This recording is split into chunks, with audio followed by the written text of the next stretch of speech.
ನಮಸ್ಕಾರ ವೀಕ್ಷಕರೇ, very good morning. ಇದು 30 ಮಿನಿಟ್ಸ್ 30 ನ್ಯೂಸ್. ನಾನ್ ಶರ್ಮಿತಾ ಶೆಟ್ಟಿ. ಪ್ರಮುಖ ವಿದ್ಯಮಾನಗಳ 30 ಸುದ್ದಿಯನ್ನು ಒಂದೊಂದಾಗಿ ನೋಡ್ತಾ ಹೋಗೋಣ. ಬೆಂಗಳೂರಿನ ಐಷಾರಾಮಿ ಕಾರ್ ಗ್ಯಾರೇಜ್ನಲ್ಲಿ ಅಗ್ನಿ ಅವಘಡ ಸಂಭವಿಸಿದೆ. ಕೋಟ್ಯಾಂತರ ಮೌಲ್ಯದ ಐಷಾರಾಮಿ ಕಾರ್ಗಳು ಅಗ್ನಿಗೆ ಆಹುತಿಯಾಗಿದೆ. ರಾಮಮೂರ್ತಿ ನಗರದ ಕಸ್ತೂರಿ ನಗರದಲ್ಲಿ ಈ ಘಟನೆ ನಡೆದಿದೆ. ಬೆಂಕಿ ದುರಂತದಲ್ಲಿ 10ಕ್ಕೂ ಅಧಿಕ ಕಾರ್ಗಳು ಸುಟ್ಟು ಭಸ್ಮವಾಗಿದೆ. ಚಾಂದ್ ಪಾಷಾ, ತಬೇರೇಸ್ ಪಾಷಾ ಅನ್ನೋರ್ಗೆ ಗ್ಯಾರೇಜ್ ಸೇರಿದ್ದಾಗಿದ್ದು, ಗ್ಯಾರೇಜ್ನಲ್ಲಿದ್ದ ಐಷಾರಾಮಿ ಕಾರ್ಗಳು ಸುಟ್ಟು ಭಸ್ಮವಾಗಿದೆ. ಬೆನ್ಸ್, ಜಾಗ್ವಾರ್, ಔಡಿ ಕಾರ್ ಸೇರಿದಂತೆ ಒಟ್ಟು 5 ಕೋಟಿ ಮೌಲ್ಯದ ಕಾರ್ಗಳು ಬೆಂಕಿಗೆ ಆಹುತಿಯಾಗಿದೆ. ಇದು 7:30 ಸಮಯದಲ್ಲಿ ಸಡನ್ ಆಗಿ ಬೆಂಕಿ ಕಾಣಿಸ್ಕೊಂಡಿದೆ. ಒಂದು ಕಾರ್ ರಿಪೇರಿ ಮಾಡೋ ಜಾಗದಲ್ಲಿ ಒಂದು 5 ಜನ ಕೆಲಸಗಾರರು ಮಾಡ್ತಾ ಇದ್ರು. ಆ ಟೈಮಲ್ಲಿ ಸಡನ್ ಆಗಿ ಬೆಂಕಿ ಕಾಣಿಸ್ಕೊತಗಣ ಅವರು ಭಯ ಬಿದ್ದು ಆಚೆ ಬಂದಿದ್ದಾರೆ. ಬಂದು ಒಂದು 2-3 ಕಾರ್ ಡೋರ್ ಹತ್ರ ಇದ್ದವನ್ನ ವಾಪಸ್ಸು ಸೇವ್ ಮಾಡಿದ್ದಾರೆ. ಒಳಗಡೆ 15 ಕಾರ್ ಇದೆ, ಒಳಗಡೆ 15 ಕಾರ್ಗಳಿದೆ. ಅಷ್ಟರೊಳಗಡೆ ಫೈರ್ ಇಂಜಿನ್ಗೆ ಮೆಸೇಜ್ ಕೊಟ್ಟು ಬರುವಷ್ಟರೊಳಗೆ ಒಂದು 4 ಕಾರ್ ಬ್ಲಾಸ್ಟ್ ಆಗಿದೆ. 4 ಕಾರ್ ಬ್ಲಾಸ್ಟ್ ಆಯ್ತು. ಎಲ್ಲ ಕಾರು ಅವರು 10 ಫೈರ್ ಇಂಜಿನ್ ಬಂದಿದೆ, ಆದರೂ ಕಂಟ್ರೋಲ್ ಮಾಡೋಕ್ಕಾಗಿಲ್ಲ. ಬಿಜೆಪಿ ಎಂಎಲ್ಎ ಸತೀಶ್ ರೆಡ್ಡಿ ಹತ್ಯೆಗೆ ಸಂಚು ರೂಪಿಸಲಾಗಿತ್ತು ಅನ್ನೋ ಸ್ಫೋಟಕ ಸುದ್ದಿ ಹೊರಬಿದ್ದಿದೆ. ವಿಲ್ಸನ್ ಗಾರ್ಡನ್ ನಾಗನ ಟೀಮ್ನಿಂದ ಎಂಎಲ್ಎ ಕೊಲೆಗೆ ಪ್ಲಾನ್ ಅನ್ನ ಮಾಡಲಾಗಿತ್ತಂತೆ. ಅಲ್ಲದೆ ಇದಕ್ಕಾಗಿ 2 ಕೋಟಿ ಸುಪಾರಿ ಕೂಡ ಪಡ್ಕೊಂಡಿದ್ರಂತೆ. ಈ ಸಂಬಂಧ ಬೊಮ್ಮನಹಳ್ಳಿ ಪೊಲೀಸರಿಗೆ ಶಾಸಕ ಸತೀಶ್ ರೆಡ್ಡಿ ದೂರನ್ನ ಕೊಟ್ಟಿದ್ದು, ಓರ್ವ ಆರೋಪಿ ಗಿರೀಶ್ನನ್ನ ಪೊಲೀಸರು ಬಂಧಿಸಿದ್ದು, ಉಳಿದ ಆರೋಪಿಗಳಿಗಾಗಿ ಶೋಧವನ್ನ ನಡೆಸ್ತಾ ಇದ್ದಾರೆ. ಈ ಬಗ್ಗೆ ಆಗ್ನೇಯ ವಿಭಾಗದ ಡಿಸಿಪಿ ಸಿಕೆ ಬಾಬಾ ಪ್ರತಿಕ್ರಿಯೆ ಕೊಟ್ಟಿದ್ದು, ಟೆಲಿಫೋನ್ ಸಂಭಾಷಣೆಯಲ್ಲಿ ಮಾತುಕತೆಯ ಆಡಿಯೋ ಇದೆ. ಸಂಭಾಷಣೆಯಲ್ಲಿದ್ದ 2 ವ್ಯಕ್ತಿ ಕರೆತಂದು ವಿಚಾರಣೆಯನ್ನ ನಡೆಸಲಾಗ್ತಾ ಇದೆ. ಸತ್ಯ ಅಸತ್ಯಗಳ ಪರಿಶೀಲನೆಯನ್ನ ನಡೆಸ್ತೀವಿ ಅಂತ ಹೇಳಿದ್ದಾರೆ. 3 ಡೇಸ್ ಬ್ಯಾಕ್ ಇದು NCR ಆಗಿದ್ದು, 3 ಡೇಸ್ ಬ್ಯಾಕ್ ಆಗಿದ್ದಿದೆ. ಆ ಪ್ರಕಾರ FIR ಮಾಡಿದ್ದೀವಿ. NCR ತೊಗೊಂಡ್ಬಿಟ್ಟು FIR ಮಾಡಿದ್ದಾಗಿದೆ. ಆಮೇಲೆ ಎನ್ಕ್ವೈರಿ, ಯಾಕಂದರೆ ನಾವೆಲ್ಲರೂ ಕೂಡ ಇದನ್ನು ಬೇರೆ ಡ್ಯೂಟಿಯಲ್ಲಿದ್ದಾಗ ನಾವು ನೋಡಿದ್ದು. ಈ ಪ್ರಕಾರ ಇವಾಗ ನಮಗೆ ಬೆಳಿಗ್ಗೆ ಸಿಕ್ಕಿರೋದು ಯಾರು ಇದರೊಳಗೆ ಮಾತುಕತೆಯಲ್ಲಿ ಇನ್ವಾಲ್ವ್ ಆಗಿರುವಂಥ ಯಾರು ವ್ಯಕ್ತಿಗಳಿದ್ದಾರೆ, ಆ ಪ್ರಕಾರ ನಾವು ಅವ್ರಿಗೆ ಎನ್ಕ್ವೈರಿ ಮಾಡ್ತಾ ಇದ್ದೀವಿ. ಫರ್ದರ್ ಇದರೊಳಗೆ ಏನಾದರೂ ಅವ್ರ ಮಾಹಿತಿ ಮಾತಾಡೋದ್ರಲ್ಲಿ ಏನಾದರೂ ಸಬ್ಸ್ಟೆನ್ಸ್ ಇದೆಯಾ ಅಂತ ಆ ಪ್ರಕಾರ ಚೆಕ್ ಮಾಡಿಬಿಟ್ಟು ಫರ್ದರ್. ರಾಜ್ಯ ಬಜೆಟ್ಗೆ ದಿನಗಣನೆ ಆರಂಭ ಆಗಿದ್ದು, ನಿರೀಕ್ಷೆಗಳು ಗರಿಗೆದರಿವೆ. ನಾಳೆ ಬೆಳಗ್ಗೆ 10:15ಕ್ಕೆ ಸಿಎಂ ಬಸವರಾಜ ಬೊಮ್ಮಾಯಿ ಬಜೆಟ್ ಅನ್ನ ಮಂಡನೆ ಮಾಡಲಿದ್ದಾರೆ. ಬಿಜೆಪಿ ಸರ್ಕಾರದ ಕೊನೆಯ ಬಜೆಟ್ ಇದಾಗಿರಲಿದ್ದು, ಸಿಎಂ ಬೊಮ್ಮಾಯಿ ಅವರ 2ನೇ ಬಜೆಟ್ ಆಗಿರಲಿದೆ. ಇನ್ನು ವಿಧಾನಸಭೆ ಚುನಾವಣೆ ಸಮೀಪಿಸುತ್ತಿರುವಂತಹ ಹಿನ್ನೆಲೆಯಲ್ಲಿ ಬೊಮ್ಮಾಯಿ ಬಜೆಟ್ ಬಗ್ಗೆ ಜನಸಾಮಾನ್ಯರ ನಿರೀಕ್ಷೆಗಳು ಗರಿಗೆದರಿವೆ. ಇದಕ್ಕೆ ಪೂರಕವಾಗಿ ಕಳೆದ 10 ತಿಂಗಳುಗಳಲ್ಲಿ ರಾಜ್ಯದ ಬೊಕ್ಕಸಕ್ಕೆ ಹೆಚ್ಚಿನ ತೆರಿಗೆ ಆದಾಯವೂ ಸಂಗ್ರಹವಾಗಿದೆ. ಹೀಗಾಗಿ ದೊಡ್ಡ ಗಾತ್ರದ ಬಜೆಟ್ ಅನ್ನ ಬೊಮ್ಮಾಯಿ ಮಂಡಿಸಬಹುದು ಅಂತ ಹೇಳಲಾಗ್ತಾ ಇದೆ. ಕಳೆದ ಬಾರಿ 2,65,720 ಕೋಟಿ ರೂಪಾಯಿ ಗಾತ್ರದ ಬಜೆಟ್ ಅನ್ನ ಮಂಡನೆ ಮಾಡಿದ್ದು, ಈ ವರ್ಷದ ತೆರಿಗೆ ಆದಾಯ ಹೆಚ್ಚಳ ಆಗಿರೋದ್ರಿಂದ ಸಹಜವಾಗಿ ಬಜೆಟ್ ಗಾತ್ರ ಹೆಚ್ಚಿರಲಿದೆ ಅಂತ ನಿರೀಕ್ಷೆಯನ್ನ ಮಾಡಲಾಗ್ತಾ ಇದೆ. ರಾಜ್ಯ ಸರ್ಕಾರದ ವಿರುದ್ಧ ಕಾಂಗ್ರೆಸ್ ನಾಯಕರು ಸ್ಫೋಟಕ ಆರೋಪವನ್ನ ಮಾಡಿದ್ದಾರೆ. ಸರ್ಕಾರ ಇನ್ನು 1 ತಿಂಗಳು ಮಾತ್ರ ಇರುತ್ತೆ, ಆದ್ದರಿಂದ ಜಲಸಂಪನ್ಮೂಲ, ಇಂಧನ, ಆರೋಗ್ಯ ಸೇರಿದಂತೆ ಎಲ್ಲ ಇಲಾಖೆಗಳಲ್ಲಿ ತರಾತುರಿ ಟೆಂಡರ್ ರೆಡಿ ಮಾಡ್ತಾ ಇದ್ದಾರೆ ಅಂತ ಡಿಕೆ ಶಿವಕುಮಾರ್ ಆರೋಪವನ್ನ ಮಾಡಿದ್ದಾರೆ. 500 ಕೋಟಿ ಟೆಂಡರ್ ಅನ್ನ 1000 ಕೋಟಿಗೆ ಎಸ್ಟಿಮೇಟ್ ಮಾಡ್ತಾ ಇದ್ದಾರೆ. ಗುತ್ತಿಗೆದಾರರನ್ನ ಸೆಟ್ ಮಾಡಬೇಕು ಅಂತ ಶಾಸಕರಿಗೆ ಸೂಚಿಸಿದ್ದಾರೆ ಅಂತ ಡಿಕೆಶಿ ಹೇಳಿದ್ರೆ, ಯಾರಿಗೆ ಅಸಮಾಧಾನ ಇದೆಯೋ, ಯಾರನ್ನ ಮಂತ್ರಿ ಮಾಡಿಲ್ವೋ ಅವರಿಗೆ ಹಣ ಮಾಡೋಕೆ, ಕಮಿಷನ್ ಹೊಡೆಯೋಕೆ ಈ ತಂತ್ರವನ್ನ ಹೆಣೆದಿದ್ದಾರೆ ಅಂತ ಸಿದ್ದರಾಮಯ್ಯ ಆರೋಪವನ್ನ ಮಾಡಿದ್ದಾರೆ. 1,000 ಕೋಟಿ ರೂಪಾಯಿ ಹಳೆ ಕೆಲಸ ಕೂಡ ಉಳ್ಕೊಂಡಿದೆ. ಹಳೆ ಕೆಲಸದ ಬಿಲ್ಲು ಕೂಡ ಉಳ್ಕೊಂಡಿದೆ. ಎಲ್ಲಾ ಇಲಾಖೆಲೂ, ಇದು ಒಂದು ಇಲಾಖೆ ಅಂತಲ್ಲ, ಬರೀ ಉಸಿಲಿ ಬಾಜಿ ಎಲೆಕ್ಷನ್ಗೆ ಇವತ್ತು ಹೊರಟಿದ್ದಾರೆ. ಮೊದಲು CM ಕಚೇರಿಲೇ ಯಾರೋ ಒಬ್ಬರನ್ನ ಕುಂಡಿಸಿ ಅವನಿಗೆ ಇಷ್ಟು ಪರ್ಸೆಂಟೇಜ್ ಕೊಟ್ಟರೆ ಮಾತ್ರ ಅವನು ಬೆಂಗಳೂರು ನಗರದಲ್ಲಿ ಇದನ್ನು ಕೆಲಸನೂ ಕ್ಲಿಯರ್ ಆಗ್ತದೆ, ಬಿಲ್ಲು ಕ್ಲಿಯರ್ ಆಗ್ತದೆ. ನಮ್ಮ ಸರ್ಕಾರ 45 ದಿನ ಆದ್ಮೇಲೆ ಬರ್ತದೆ. ಎಲ್ಲ ಕೂಡ ತನಿಖೆ ಮಾಡಿಸ್ತೀವಿ. ಯಾವ ಅಧಿಕಾರಿಗಳನ್ನೂ ಬಿಡಲ್ಲ, ಕಾಂಟ್ರಾಕ್ಟರ್ ಬಿಡಲ್ಲ, ರಾಜಕಾರಣಿಗಳು ಬಿಡಲ್ಲ. ಚುನಾವಣೆಗೆ ದುಡ್ಡು ಮಾಡ್ಕೊಳ್ಳಿಕ್ಕೋಸ್ಕರ ಯಾರ ಅಸಮಾಧಾನ ಇದೆ ಮಂತ್ರಿಗಳಿಗೆ, MLAಗಳಿಗೆ, ಮಂತ್ರಿ ಆಗಲಿದ್ದವರಿಗೆ, ಅವರಿಗೆ ದುಡ್ಡು ಮಾಡಿಕೊಡ್ಲಿಕ್ಕೋಸ್ಕರ ಇವತ್ತು ತರಾತುರಿನಲ್ಲಿ KBJನಲ್ಲಿ ಮತ್ತು ವಿಶ್ವೇಶ್ವರಯ್ಯ ನೀರಾವರಿ ನಿಗಮದಲ್ಲಿ, ಕರ್ನಾಟಕ ನೀರಾವರಿ ನಿಗಮದಲ್ಲಿ, ಜನಜನಿತ ಆಗಿರ್ತಕ್ಕಂಥ ಕರ್ನಾಟಕದಲ್ಲಿ 40. ಇನ್ನು ಕಾಂಗ್ರೆಸ್ನ ಆರೋಪಕ್ಕೆ ಮಾಜಿ ಸಿಎಂ ಯಡಿಯೂರಪ್ಪ ತೀಕ್ಷ್ಣವಾಗಿ ಉತ್ತರ ಕೊಟ್ಟಿದ್ದಾರೆ. ಕಾಂಗ್ರೆಸ್ ನಾಯಕರು ಹುಚ್ಚರು, ತಲೆ ತಿರುಕರು, ತಲೆ ಸರಿ ಇದ್ದವರು ಯಾರು ಕೂಡ ಈ ರೀತಿ ಮಾತಾಡಲ್ಲ ಅಂತ ಕಿಡಿಕಾರಿದ್ರು. ಈ ನಡುವೆ ಕಾಂಗ್ರೆಸ್ಗೆ ಸದನದಲ್ಲೇ ನಾನು ಉತ್ತರ ಕೊಡ್ತೀನಿ ಅಂತ ಸಿಎಂ ಹೇಳಿದರು. ಹೀಗೆ ಮಾತಾಡುವಂಥದ್ದು, ತಲೆ ಸರಿ ಇದ್ದವ್ರು ಯಾರು ಈಗ ಮಾತಾಡೋದಿಲ್ಲ. ಅಧಿಕಾರ ಮದ ನಾವಾಗಲೇ ಅಧಿಕಾರಕ್ಕೆ ಬಂದಿದ್ದೇವೆ ಅಂದ್ಕೊಳ್ಳುವಂಥ ಭ್ರಮೆನಲ್ಲಿ ಅವರು ಇರೋದ್ರಿಂದ ಹಿಂಗೆ ಹುಚ್ಚುಚ್ಚಾಗಿ ಮಾತಾಡ್ತಾ ಇದ್ದಾರೆ. ಇವರು ಮಾತಾಡಿದಂಥ ಆರೋಪದಲ್ಲಿ ಯಾವುದೇ ಹುರುಳಿಲ್ಲ, ಸತ್ಯಕ್ಕೆ ದೂರವಾದ ಮಾತನ್ನ ಮಾತಾಡ್ತಾ ಇದ್ದಾರೆ. ಇದನ್ನೇ ವಿಧಾನ ಮಂಡಳಿ ಒಳಗಡೆ ಮಾತಾಡಿದ್ರೆ ಅದಕ್ಕೆ ತಕ್ಕ ಉತ್ತರವನ್ನು ನಾವು ಕೊಡ್ತೇವೆ. ಮಾಜಿ ಸಿಎಂ ಬಿಎಸ್ವೈಗೆ ವಯಸ್ಸಾಗಿದೆ, ಅವರಿಗೆ ಅರಳು ಮರಳು ಅಂತ ಹೇಳಿ ಸಿದ್ದರಾಮಯ್ಯ ಟಾಂಗ್ ಕೊಟ್ಟರು.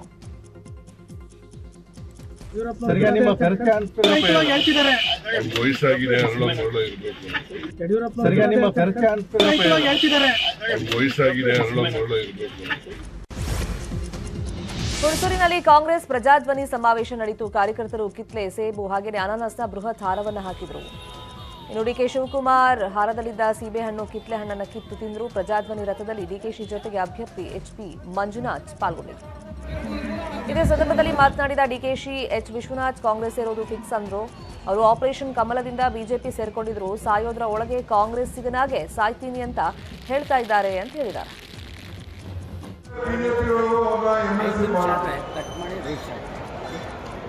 ನನ್ನನ್ನು ಬಂದು 3-4 ಬಾರಿ ಭೇಟಿ ಮಾಡಿ ನಾವು ಸಾಯೋದ್ರೊಳಗೆ ಕಾಂಗ್ರೆಸ್ ಸಾಯಬೇಕು ಅನ್ನೋ ಮಾತನ್ನು ಅವರೇ ಬಿಜೆಪಿಯ ನಾಮಿನೇಷನ್ ಮಾಡಲು ಕೂಡ ನಾವು ಕಾಂಗ್ರೆಸ್ಗಾಗಿ ಸಾಯಬೇಕು ಅಂತ ಏನು ಚಿಂತನೆ ಮಾಡಿದ್ದಾರೆ. ಇಡೀ ರಾಜ್ಯದ ಜನತೆ ಇದರ ಬಗ್ಗೆ ಚರ್ಚೆಯನ್ನು ಮಾಡಬೇಕಾದ ಅವಶ್ಯಕತೆ ಇದೆ. ನಿಮ್ಮ ವಿಶ್ವಾಸಗಳು ಕೂಡ. ಜೆಡಿಎಸ್ ಪಂಚರತ್ನ ಯಾತ್ರೆಗೆ ಎಲ್ಲೆಡೆ ಭರ್ಜರಿ ರೆಸ್ಪಾನ್ಸ್ ನೀಡಲಾಗ್ತಾ ಇದೆ. ನಿನ್ನೆ ಹಾವೇರಿಯಲ್ಲಿ ಪಂಚರತ್ನ ಯಾತ್ರೆ ನಡೆಯಿತು. ಯಾತ್ರೆ ವೇಳೆ ಹೊಲದಲ್ಲಿ ಕೆಲಸ ಮಾಡ್ತಾ ಇದ್ದ ರೈತ ಮಹಿಳೆಯರ ಸಮಸ್ಯೆಗಳನ್ನು ಕುಮಾರಸ್ವಾಮಿ ಆಲಿಸಿದರು. ಇನ್ನು ಇಟಗಿ ಗ್ರಾಮದಲ್ಲೂ ಕುಮಾರಸ್ವಾಮಿಗೆ ಅದ್ಧೂರಿ ಸ್ವಾಗತವನ್ನು ಕೋರಲಾಯಿತು. ರಾಣೆಬೆನ್ನೂರಲ್ಲಿ ಮಾತನಾಡಿದ ಎಚ್ಡಿಕೆ, ನೀನು ಸಾಲ ಮನ್ನಾ ಮಾಡಿದೀಯಾ, ನಿನಗೆ ಆಶೀರ್ವಾದ ಮಾಡ್ತೀವಿ ಅಂತ ಪ್ರತಿ ಗ್ರಾಮದಲ್ಲಿ ಹೇಳ್ತಾ ಇದ್ದಾರೆ ಅಂತ ಹೇಳಿದ್ರು. ಇನ್ನು ಕಾಂಗ್ರೆಸ್ ಪ್ರಜಾಧ್ವನಿ ಅನ್ನೋದಕ್ಕಿಂತ ಬಿಜೆಪಿ ನಾಯಕರನ್ನ ಟೀಕೆ ಮಾಡೋ ದನಿಯಾಗಿದೆ ಅಂತ ಹೇಳಿ ವ್ಯಂಗ್ಯ ಮಾಡಿದ್ರು.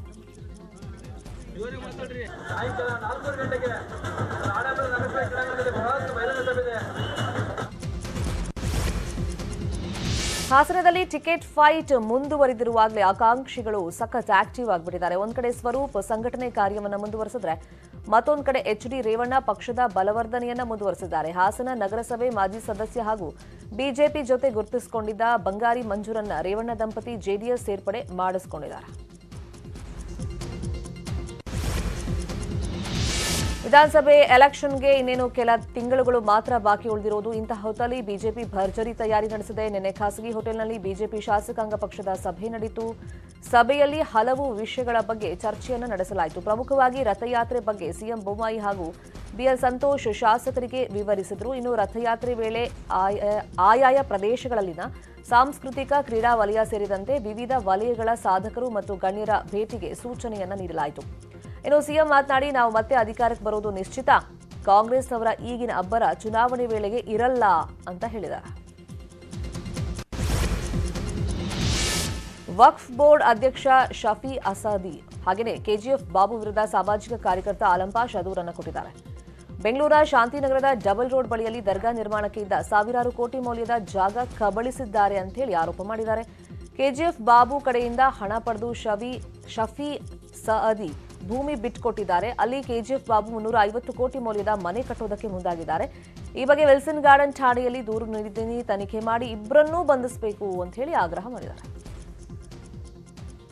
ಬಾಬು ಆ ರಿನಿವೇಷನ್ ಮಾಡಿ ಕೊಡ್ತೀನಿ ಅಂತ ಹೇಳುವಾಗ ನಾವು ಹೇಳಿದ್ದು ಒಳ್ಳೆಯ ಶ್ಲಾಘನೀಯ, ಇದು ನಿಮ್ಮದು, ಆದರೂ ನೀವು ಯಾವುದೇ ಅತಿಕ್ರಮ ಮಾಡುವಂತಿಲ್ಲ, ಅದೇ ರೀತಿಯಲ್ಲಿ ಕಾನೂನು ಬಾಹಿರವಾಗಿ ಏನೂ ಮಾಡುವಂಗಿಲ್ಲ.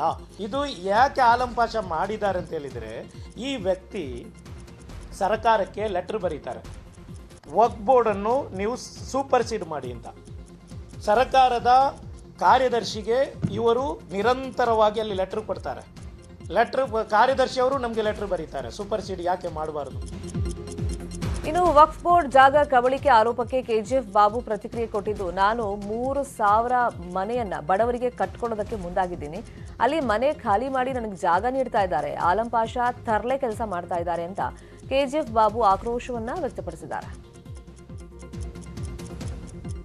ನಾನು ಒಂದು ಒಳ್ಳೆ ಕೆಲಸ ಮಾಡ್ತಾ ಇದ್ದೀನಿ, ಅದನ್ನು ನೋಡಿ ಒಂದು ಸರ್ಕಾರ ಮಾಡಿಲ್ಲ ಅಂಥ ಕೆಲಸ KGF ಬಾಬು ಮಾಡ್ತಾ ಇದ್ದಾನಂದರೆ ಅದಕ್ಕೆ ನೋಡಿ ಖುಷಿ ಪಡಬೇಕು. ಅದು ಖುಷಿ ಪಡೋ ಜಾಗದಲ್ಲಿ ಆರೋಪ ಮಾಡಿ ನನಗೆ ಅದು ಹಿಂಗಾಯಿತು ಇದು ಹಿಂಗಾಯಿತು ಅಂತ ಹೇಳಿದ್ರೆ ಇಲ್ಲಿ ಬಡವನಾಗೇ ಇರಬೇಕಾ? ಬಡವನಾಗೇ ಸಾಯ್ಬೇಕಾ? ಅವನಿಗೂ ಅಧಿಕಾರ ಇಲ್ವಾ ಬದುಕಕ್ಕೆ? ಯಾಕೆ ಈ ಥರ ಮಾಡ್ತಾರೆ? ಇಂಥ ಫ್ರಾಡ್ ಆಲಂ ಪಾಷಾ ಅವನಿದಾನಲ್ಲ, ಅಂಥ ಫ್ರಾಡ್ಗಳಿಗೆ ಒಳ್ಳೆ ಬುದ್ಧಿ ಅವನಿಗೆ ನಮ್ಮ ಮಶಾನದಲ್ಲಿನೂ ಇವತ್ತು ಇದೇ ಬಡ ಮಕಾನಲ್ಲಿ ಇವನು ಸತ್ರೆ ಅಲ್ಲಿ ಮಶಾನದಲ್ಲಿನೂ ಜಾಗ ಕೊಡೋದಿಲ್ಲ. ನಾನು ಕುಮಾರಕೃಪಾ ಸರ್ಕಾರಿ ಬಂಗಲೆ ದುರುಪಯೋಗದ ಬಗ್ಗೆ ಸಾಮಾಜಿಕ ಕಾರ್ಯಕರ್ತೆ ನವ್ಯಶ್ರೀ ಸುದ್ದಿಗೋಷ್ಠಿಯನ್ನು ನಡೆಸಿದ್ದಾರೆ. ಕೆಲ ತಿಂಗಳ ಹಿಂದೆ ನನ್ನ ಖಾಸಗಿ ವಿಡಿಯೋ ವೈರಲ್ ಆಗಿತ್ತು. ಕಳೆದ 8 ವರ್ಷಗಳಿಂದ ನವ್ಯ ಫೌಂಡೇಶನ್ ಅನ್ನು ನಾನು ನಡೆಸ್ತಾ ಇದ್ದೀನಿ. ನಾನು ಗೌರವದ ಕುಟುಂಬದಿಂದ ಬಂದಿದ್ದೀನಿ. ನಾನು ವಿದೇಶದಲ್ಲಿ ಇರುವಾಗ ಖಾಸಗಿ ವಿಡಿಯೋ ವೈರಲ್ ಆಯಿತು. ರಾಜ್ಕುಮಾರ್ ಠಾಕ್ಲೆ ನನ್ನ ಮೇಲೆ ಕೇಸ್ ಹಾಕಿದ್ರು, ಹಣಕ್ಕೆ ಬೇಡಿಕೆ ಇಟ್ಟಿದೆ ಅಂತ ದೂರು ಕೊಟ್ಟರು. ಆದರೆ ಜನರ ಹಣದಲ್ಲಿ ಕಟ್ಟಿರೋ ಕುಮಾರಕೃಪಾ ಸರ್ಕಾರಿ ಬಂಗ್ಲೆ ಇವತ್ತು ದಂಧೆ ಮಾಡೋರ ಅಡ್ಡೆ ಆಗ್ಬಿಟ್ಟಿದೆ. ನಾನು ಸರ್ಕಾರಿ ಉದ್ಯೋಗಿ ಅಲ್ಲ, ಆದರೂ 1 ವರ್ಷ ಅಲ್ಲಿದ್ದೆ. ಅಲ್ಲಿರೋ ಸಿಸಿ ಕ್ಯಾಮೆರಾಗಳು ಸರಿಯಾಗಿ ವರ್ಕ್ ಆಗಲ್ಲ ಅಂತ ಹೇಳಿ ನವ್ಯಶ್ರೀ ಆರೋಪವನ್ನ ಮಾಡಿದ್ದಾರೆ. ಅದನ್ನ ಬಿಟ್ಟು ಮೊದಲು ಆಕೆ ಎಲ್ಲಿದ್ದಾಳೆ, ಆಕೆಗೆ ಏನು ನೋವಾಗಿದೆ, ಆಕೆ ವಿಚಾರ ಏನು ಅನ್ನುವಂಥದ್ದನ್ನ ತಿಳ್ಕೊಳ್ಳೋಂಥ ಪ್ರಯತ್ನ ಮಾಡಬೇಕು. ಯಾಕಂದ್ರೆ ಅವ್ರ ಮನೇಲೂ ಹೆಣ್ಮಕ್ಳಿದ್ದಾರೆ. ಇಂಥವ್ನು ವಿಟ್ನೆಸ್ ಮಾಡೋದು, ಅಪರಾಧಿಗಳನ್ನ ವಿಟ್ನೆಸ್ ಮಾಡೋದು ನಿಜಕ್ಕೂ ನಾಲಾಯ ಕೆಲಸ ಇದು. ಹಾಗಂತ ಅವ್ರು ಮಾಡಿದ್ದಾರೆ ಅಂತ ಒಪ್ಕೊಳ್ಳೋಷ್ಟು ದಡ್ಡಿನೂ ನಾನಲ್ಲ. ನನಗೂ ಕೂಡ ಈ ಕೇಸ್ನ ಒಬ್ಬ ವಿಕ್ಟಿಮ್ ಆಗಿ ಚಾರ್ಜ್ ಶೀಟ್ನ ಚಾಲೆಂಜ್ ಮಾಡ್ಬೋದು. ಹೈಕೋರ್ಟ್ನಲ್ಲಿ 482 ಅಲ್ಲಿ ಚಾರ್ಜ್ ಶೀಟ್ನ ಚಾಲೆಂಜ್ ಮಾಡೋ ಅವಕಾಶ ಇದೆ. 391 ಇವ್ರನ್ನ ಯಾರು ಆರೋಪಿ ಯಾರಿಲ್ಲ ಅಂತ ಸ್ಪಷ್ಟೀಕರಣ ಅಂತ ಕೊಡುವಂಥ ಅವಕಾಶ ಇದೆ. ಎಲ್ಲದಕ್ಕಿಂತ ಹೆಚ್ಚಾಗಿ 26ನೇ ತಾರೀಕಿನಿಂದ ಟ್ರಯಲ್ ಸ್ಟಾರ್ಟ್ ಆಗುತ್ತೆ. 26ನೇ ತಾರೀಕು ಇದನ್ನ ನಿಮ್ಮ ಮುಂದೆ ಇಟ್ಟಂತ ಇದೇ ಪ್ರೂಫ್ನ ನಾನು ನ್ಯಾಯಾಧೀಶರ ಮುಂದೆ, ಗೌರವಾಯುತ ಅಂತ ಮಾನ್ಯ ನ್ಯಾಯಾಧೀಶರ ಮುಂದೆ ಇಟ್ಟಾಗ್ಲೂ ಕೂಡ ಸತ್ಯಾಸತ್ಯತೆ ತನಿಖೆನ ಮಾಡದೇ ಇರೋಷ್ಟು ಯಾರೂ ಇದಿಲ್ಲ. ನ್ಯಾಯಾಧೀಶರೇ ಅವಾಗ ಮರು ತನಿಖೆಗೆ ಅವಕಾಶ ಕೊಟ್ಟೆ ಕೊಡ್ತಾರೆ. ವಿಕೃತಿನ ಕಾಂಗ್ರೆಸ್ ಕಾರ್ಯಕರ್ತರೊಬ್ಬರು ಬಿಜೆಪಿ ಸರ್ಕಾರ ಹಾಗೂ ಬಿಜೆಪಿ ಶಾಸಕರಿಗೆ ತರಾಟೆಗೆ ತಗೊಂಡಂತ ಘಟನೆ ಕೊಪ್ಪಳದಲ್ಲಿ ನಡೆದಿದೆ. ಕಾಂಗ್ರೆಸ್ ಕಾರ್ಯಕರ್ತರ ಸಭೆಯಲ್ಲಿ ಮಾತನಾಡಿದ ಬಸಪ್ಪ ಹೂಗಾರ್ ಅನ್ನೋರು ಮಳೆಯಿಂದಾದ ಬೆಳೆ ಹಾನಿ ಬಗ್ಗೆ ಮಾತನಾಡಿದ್ರು. ಇವ್ರ ಕಾಲದಲ್ಲಿ ಅತ್ಯಂತ ಕಡಿಮೆ ಹಣ ಬಂದಿದೆ ಅಂತ ಹೇಳಿ ಆಕ್ರೋಶ ಭರಿತರಾಗಿ ಕಿಡಿಕಾರಿದ್ರು.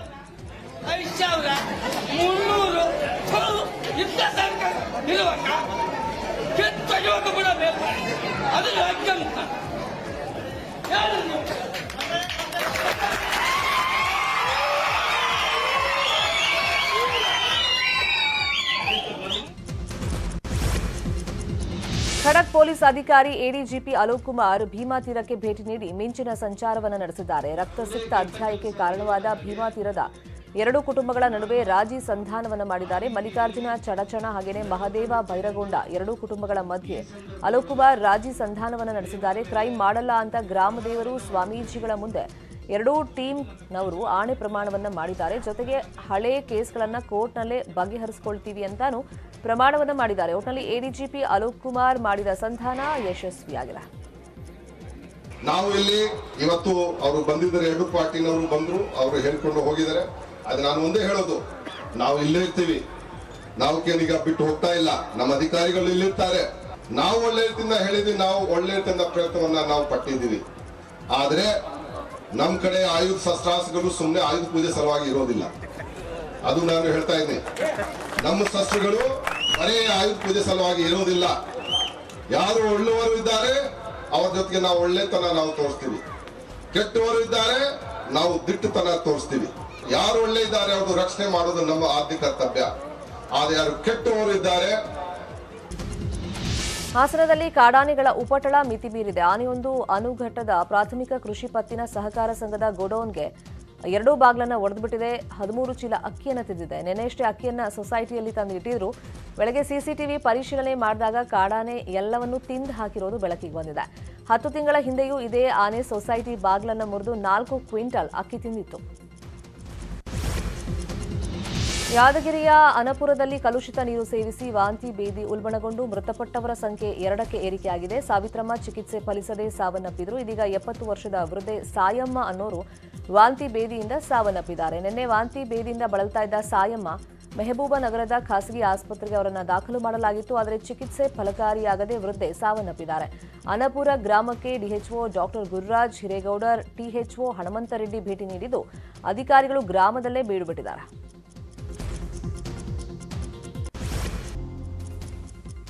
Welcome back. ಉಳಿದಿರುವಂತಹ ಪ್ರಮುಖ ಸುದ್ದಿಯನ್ನು ಒಂದೊಂದಾಗಿ ನೋಡ್ತಾ ಹೋಗೋಣ. ತೆರಿಗೆ ವಂಚನೆ ಆರೋಪದ ಮೇಲೆ ಲಂಡನ್ ಮೂಲದ ಬಿಬಿಸಿ ಮಾಧ್ಯಮ ಸಂಸ್ಥೆಯ ದೆಹಲಿ ಕಚೇರಿಯಲ್ಲಿ ಐಟಿ ಅಧಿಕಾರಿಗಳ ತಂಡ ಪರಿಶೀಲನೆಯನ್ನ ಮುಂದುವರೆಸಿದೆ. ನಿನ್ನೆ ಕೆಲ ಕಾಗದ ಪತ್ರಗಳ ಪ್ರತಿ ತಯಾರಿಸೋ ಕೆಲಸವನ್ನು ಮಾಡಿದೆ ಆದಾಯ ತೆರಿಗೆ ಇಲಾಖೆ ಟೀಮ್. ಈ ವೇಳೆ ಕೆಲವು ಮಹತ್ವದ ಮಾಹಿತಿಗಳು ಐಟಿ ಟೀಮ್ಗೆ ಸಿಕ್ಕಿದೆ. ಬಿಬಿಸಿ ಸಂಸ್ಥೆಯಿಂದ ಬಹುಕೋಟಿ ತೆರಿಗೆ ವಂಚನೆ ಆಗಿದೆ ಅಂತ ಹೇಳಲಾಗ್ತಾ ಇದೆ. ಬ್ರಿಟನ್ ಸರ್ಕಾರಕ್ಕೂ ತೆರಿಗೆ ವಂಚಿಸಿರುವಂತಹ ಮಾಹಿತಿ ಇದ್ದು 2012ರಿಂದ 100 ಕೋಟಿ ತೆರಿಗೆ ವಂಚನೆ ಆರೋಪ ಕೇಳಿಬಂದಿದೆ. ಭಾರತ ಸರ್ಕಾರಕ್ಕೂ ತೆರಿಗೆ ವಂಚಿಸಿರೋದು ಬೆಳಕಿಗೆ ಬಂದಿದ್ದು ಬಿಬಿಸಿ ಸಂಸ್ಥೆಯ ಎಲ್ಲ ಹಣಕಾಸಿನ ಲೆಕ್ಕ ಹಾಕ್ತಾ ಇದೆ ಐಟಿ ಟೀಮ್. ಸದಾವಾಕರ್ ರೀತಿ ಹತ್ಯೆಯಾಗಿದ್ದ ದೆಹಲಿಯ ನಿಕಿ ಯಾದವ್ ಕೊನೆ ಕ್ಷಣದ ದೃಶ್ಯ ಸಿಸಿಟಿವಿಯಲ್ಲಿ ಸೆರೆಯಾಗಿದೆ. ಲಿವಿಂಗ್ನಲ್ಲಿದ್ದಂಥ ನಿಕಿ ಯಾದವ್ಳನ್ನ ಪ್ರಿಯಕರ ಸಾಹಿಲ್ ಗೆಹ್ಲೋಟ್ ಹತ್ಯೆ ಮಾಡಿ ಡಾಬಾವೊಂದರ ಫ್ರಿಡ್ಜ್ನಲ್ಲಿ ಇಟ್ಟಿದ್ದ. ನಿಕಿ ಹತ್ಯೆಗೂ ಮುನ್ನ ಆಕೆ ಮನೆಯಿಂದ ಹೊರಡ್ತಿರುವಂತಹ ದೃಶ್ಯ ಅದೇ ಕಟ್ಟಡದಲ್ಲಿರುವಂತಹ ಸಿಸಿಟಿವಿಯಲ್ಲಿ ಕ್ಯಾಪ್ಚರ್ ಆಗಿದೆ. ಭಾರತ್ ಜೋಡೋ ಯಾತ್ರೆಯಿಂದ ತೀವ್ರವಾಗಿ ದಣಿದಿದ್ದ ಕಾಂಗ್ರೆಸ್ನ ನಾಯಕ ರಾಹುಲ್ ಗಾಂಧಿ ಈಗ ಫುಲ್ ರಿಲ್ಯಾಕ್ಸ್ ಮೂಡ್ನಲ್ಲಿದ್ದಾರೆ. ಕಾಶ್ಮೀರದ ಸ್ವರ್ಗ ಸದೃಶ ಗುಲ್ಮಾರ್ಗ್ನ ಸ್ಕಿಂಗ್ ರೆಸಾರ್ಟ್ಗೆ ವಿಶ್ರಾಂತಿಗೋಸ್ಕರ ತೆರಳಿದ್ದಾರೆ. 2 ದಿನದ ಭೇಟಿ ಇದಾಗಿದ್ದು ರಾಗಾಗೆ ಆಪ್ತ ಸ್ನೇಹಿತರು ಸಾಥ್ ಕೊಟ್ಟಿದ್ದಾರೆ. ರಾಹುಲ್ ಸ್ಕೇಟಿಂಗ್ ಆಡ್ತಾ ಹಿಮರಾಶಿಯಲ್ಲಿ ಮೋಜು ಮಸ್ತಿಯನ್ನ ಮಾಡಿದ್ದಾರೆ.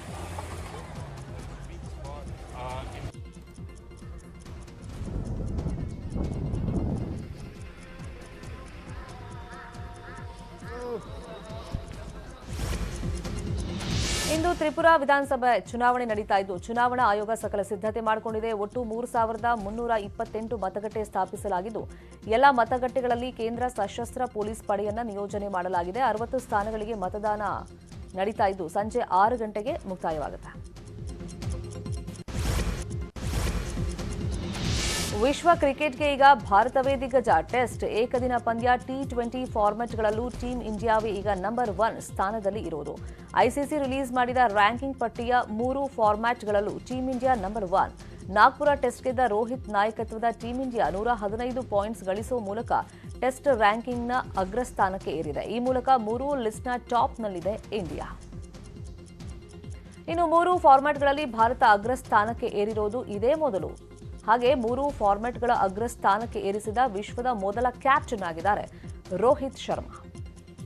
ಇನ್ನು ನಾಳೆಯಿಂದ ದೆಹಲಿಯಲ್ಲಿ 2ನೇ ಟೆಸ್ಟ್ ಆರಂಭ ಆಗ್ತಾ ಇದೆ. ಈ ಟೆಸ್ಟ್ ಅನ್ನು ಗೆದ್ರೆ ರ್ಯಾಂಕಿಂಗ್ನ ಅಗ್ರಸ್ಥಾನ ಭದ್ರಗೊಳ್ಳುತ್ತೆ. ಹಾಗೆ ವಿಶ್ವ ಟೆಸ್ಟ್ ಚಾಂಪಿಯನ್ಶಿಪ್ನ ಫೈನಲ್ನ ಹಾದಿ ಸುಗಮವಾಗಲಿದೆ. ವಿಮೆನ್ ಪ್ರೀಮಿಯರ್ ಲೀಗ್ ಕ್ರಿಕೆಟ್ ಟೂರ್ನಿಗೆ ದಿನಗಣನೆ ಶುರುವಾಗಿದೆ. ಆಟಗಾರ್ತಿಯರ ಹರಾಜು ಕೂಡ ನಡೆದಿದೆ. ಈ ನಡುವೆ ಬಾಲಕಿಯೊಬ್ಬಳು ಸಹಪಾಠಿಗಳ ಜೊತೆಗೆ ಭರ್ಜರಿ ಬ್ಯಾಟಿಂಗ್ ಮಾಡ್ತಿರುವಂತಹ ವಿಡಿಯೋ ಸಖತ್ ವೈರಲ್ ಆಗಿದೆ. ಬಾಲಕಿಯ ಬ್ಯಾಟಿಂಗ್ ಕೌಶಲ್ಯಕ್ಕೆ ಕ್ರಿಕೆಟ್ನ ದೇವರು ಸಚಿನ್ ತೆಂಡೂಲ್ಕರ್ ಕೂಡ ಫಿದಾ ಆಗ್ಬಿಟ್ಟಿದ್ದಾರೆ. ರಾಜಸ್ಥಾನದ ಹಳ್ಳಿಯೊಂದರಲ್ಲಿ 14 ವರ್ಷದ ವುಮಲ್ ಮೆಹರ್ ಅನ್ನೋ ಬಾಲಕಿಯ ಬ್ಯಾಟಿಂಗ್ ಕೌಶಲ್ಯವನ್ನ ಸಚಿನ್ ತೆಂಡೂಲ್ಕರ್ ಜೈಶಾ ಮೆಚ್ಚಿ ಕೊಂಡಾಡಿದ್ದಾರೆ.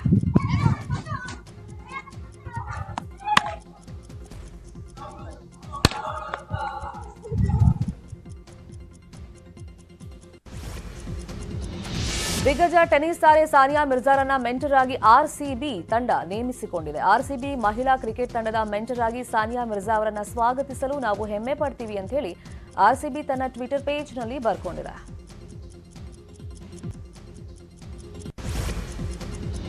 ಇವಿಷ್ಟು ಸದ್ಯದ ನ್ಯೂಸ್ ಅಪ್ಡೇಟ್ಸ್. ನೋಡ್ತಾರೆ ನ್ಯೂಸ್ 18, ಜಾಲ ನಮ್ಮದು, ಬಲ ನಿಮ್ಮದು.